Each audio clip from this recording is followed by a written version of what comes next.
അത് കളിയാക്കലായിപ്പോയി. കേരളത്തെ ഇത് സാധാരണ പോലെ തന്നെ അവഗണിച്ചു.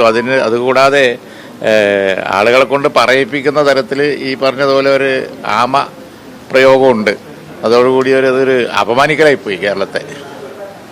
കാരണം ഒരു സംസ്ഥാനം ഇവിടെ ഉണ്ട് എന്ന തോന്നൽ തന്നെ അവർക്കില്ല എന്ന് തോന്നുന്നു. കേന്ദ്ര ഗവൺമെൻറ്റിൻ്റെ നിലപാട് അങ്ങനെയാണ്. ഇതിലെടുത്തു പറയേണ്ട മറ്റൊരു കാര്യം, എല്ലാവരെയും പോലെ പരിഭവം പറയാനേ കേരള ഗവൺമെൻറ്റിനും കഴിയുന്നുള്ളൂ. പോയി വാങ്ങിയെടുക്കാൻ പറ്റുന്നില്ല. അതാണ് ഏറ്റവും ദയനീയമായ കാഴ്ച. ഇതിനു മുമ്പൊക്കെ BJP കേന്ദ്ര ഗവൺമെൻറ്റിലുള്ളപ്പോൾ UDF ഗവൺമെൻറ് കേരളത്തിൽ ഉണ്ടായിട്ടുണ്ട്. നമ്മുടെ ന്യായമായ അവകാശം വാങ്ങിയെടുക്കാൻ പണ്ട് കഴിഞ്ഞിരുന്നു കുറേയൊക്കെ.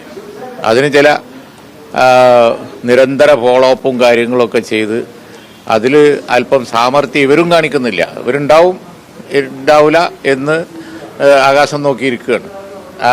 ഇവിടെ നമുക്കറിയാലോ, ഒരു ഗവൺമെൻറ് നാട്ടിലെ മറ്റ് പ്രതിപക്ഷം പറയുന്ന മാതിരി പറയാനല്ല ഇരിക്കുന്നത്. ഗവൺമെൻറ് കേരളത്തിൻ്റെ അവകാശം വാങ്ങിയെടുക്കാനായിരിക്കുന്നത്. നിരന്തരം കേരളം അവഗണിക്കപ്പെടുന്നതിൽ കേരള ഗവൺമെൻറ്റിന് ഉത്തരവാദിത്തമുണ്ട്. കേന്ദ്ര ഗവൺമെൻറ് ഏതായാലും അങ്ങനെയാണ്. അവർക്ക് വലിയ പൊളിറ്റിക്കൽ സ്റ്റേക്കൊന്നും കേരളത്തിലില്ല എന്ന തോന്നലായിരിക്കാം ഇത്തരത്തിൽ എല്ലായ്പ്പോഴും അവഗണിക്കുന്നതിൻ്റെ കാരണം. വയനാട്ടിലെ പ്രളയ സമയത്തൊക്കെ നമ്മൾ കണ്ടല്ലോ, സാധാരണഗതിയിൽ ഒരിക്കലും സംഭവിക്കാത്തതാണ്. പ്രൈം മിനിസ്റ്റർ വന്നിട്ട് പോലും പിന്നെ ചില്ലിക്കാശില്ല. ഇപ്പോൾ വീണ്ടും അവഗണനയാണ്. രണ്ട് ഗവൺമെൻറ്റുകളും ജനങ്ങളോട് മറുപടി പറയേണ്ട ഒരു സ്ഥിതിയാണ് ഉള്ളത്. പല കേന്ദ്ര ഗവൺമെൻറ് പദ്ധതികളും മാച്ചിങ് ഗ്രാൻഡ് കേരളം വെക്കേണ്ടതാണ്. അത് ഇവരോട്ട് വെക്കൂല.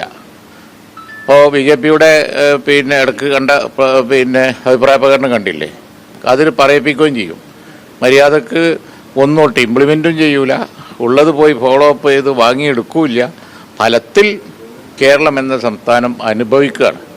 BJP അധികാരത്തിൽ വന്നതിന് ശേഷം കേരളത്തെ നിരന്തരം അവഗണിക്കുകയാണ്. കേരളത്തിലെ MP-മാർ എപ്പോഴും ബഹളം ഉണ്ടാക്കേണ്ട സ്ഥിതിയാണ്. പാർലമെൻറ്റിൽ കേരളം സമരം ചെയ്യേണ്ട സ്ഥിതിയാണ്. ഇതിന് രാഷ്ട്രീയ മാറ്റം വരണമെന്നുണ്ടെങ്കിൽ കേരളത്തിൽ സ്ട്രോങ് ആയിട്ടുള്ള ഒരു ഗവൺമെൻറ് വേണം. UDF-ന് അത് ഉണ്ടാക്കാൻ കഴിയും. പണ്ട് ആന്റണി ഗവൺമെൻറ് കാലത്തും അങ്ങനെ പല സമയത്തും ഇത്തരം സിറ്റുവേഷൻ BJP-യോടുള്ള സ്ഥിതി ഉണ്ടായിരുന്നു. പക്ഷെ ഞങ്ങൾ നേടിയെടുത്തിട്ടുണ്ട്. അപ്പോൾ അത് നേടിയെടുക്കാൻ കഴിയാത്ത ഇവരെ പരാജയമാണ് കേന്ദ്രത്തിൻ്റെ BJP ഗവൺമെൻറ്റിൻ്റെ ഒരു സംസ്ഥാനത്തോടുള്ള അവഗണന. ജനാധിപത്യ ക്രമത്തിൽ ഈ ഫെഡറലിസത്തെ തന്നെ വെല്ലുവിളിക്കുന്ന ഒന്നാണ്. കാരണം നമ്മളെ സിസ്റ്റത്തിനെ തന്നെ അവർ വെല്ലുവിളിക്കുകയാണ്.